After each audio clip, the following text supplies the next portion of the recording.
প্রজাপতি দেখেছেন? কি সুন্দর হয় তাই না এই প্রজাপতি?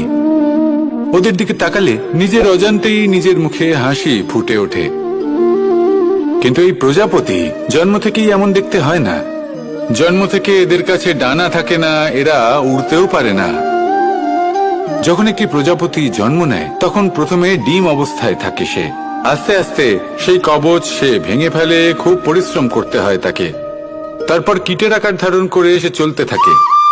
অনেক কষ্ট সহ্য করতে হয়, অনেক পরিশ্রম করতে হয়। তারপর তার রূপ বদলে যায়, তারপরে তার ডানা গজায়, তারপরে সে উড়তে পারে। এই নিরন্তর পরিশ্রমই সাফল্যের মূল মন্ত্র হয়।